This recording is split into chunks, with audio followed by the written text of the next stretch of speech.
আসসালামু আলাইকুম। সবাই কেমন আছেন? আশা করি সবাই ভালো আছেন। আজকে আমি বানাবো কলার ক্যানজালের ভাজি। এই কলার ক্যানজালের ভাজতে কি কি লাগে আমি আপনাদেরকে দেখাচ্ছি। এখানে নিয়েছি আমি দুটো পেঁয়াজ কুচি, আর এখানে নিয়েছি কিছু রসুনের কোয়া, আর এখানে নিয়েছি একটা শুকনো লঙ্কা আর কিছু ফোড়ন।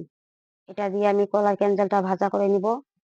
তা দেখুন, তো আমি কড়াইটা বসিয়ে দিয়েছি। এখন আমি গ্যাসটাকে জ্বালিয়ে দিব। ততক্ষণ কড়াইটা গরম হতে থাক। কড়াইটা আমার গরম হয়ে গেছে। এখন আমি এর মধ্যে তেলগুলো দিয়ে দিব। দিয়ে দিচ্ছি ফোড়নগুলো, একটা শুকনো মরিচ,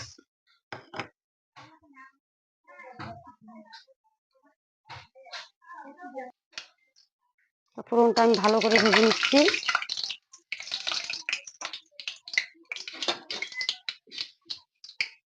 দিয়ে দিয়েছি পেঁয়াজ কুচিগুলো।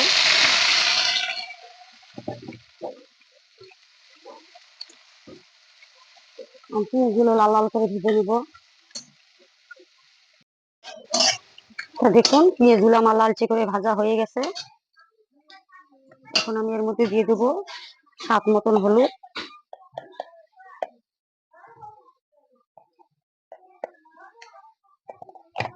এই হলুদটাকে দিয়ে আমি নাড়াচাড়া করে নিব। দিয়ে দিচ্ছি কলার ক্যানজেল গুলো কেটে রাখা।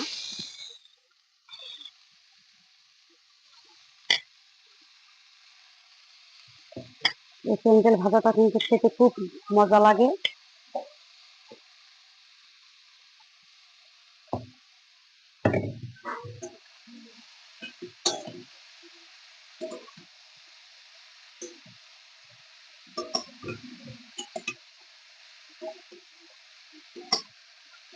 দিয়ে দেবো স্বাদ মতো লবণ। এখন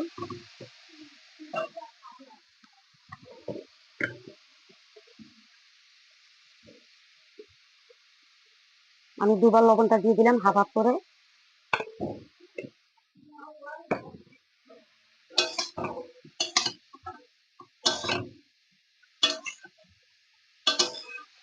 এটাকে নাড়াচাড়া করে 5 মিনিটের মতন ঢাকা দিয়ে দিব।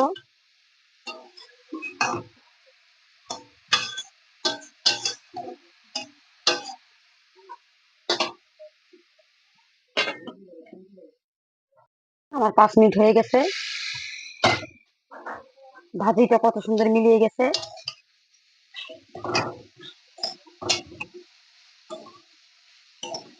এটাকে আমি উল্টে পাল্টে করে নেবো ভালো করে।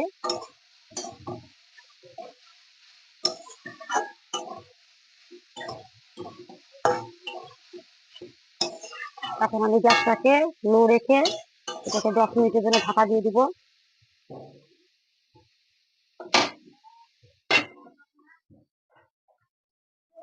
দেখুন 10 মিনিট আমার হয়ে গেছে। আমার ভাজিটা পুরো রেডি হয়ে গেছে। এটাকে আর আমি কিছুক্ষণ উল্টে পাল্টে নামিয়ে নিব।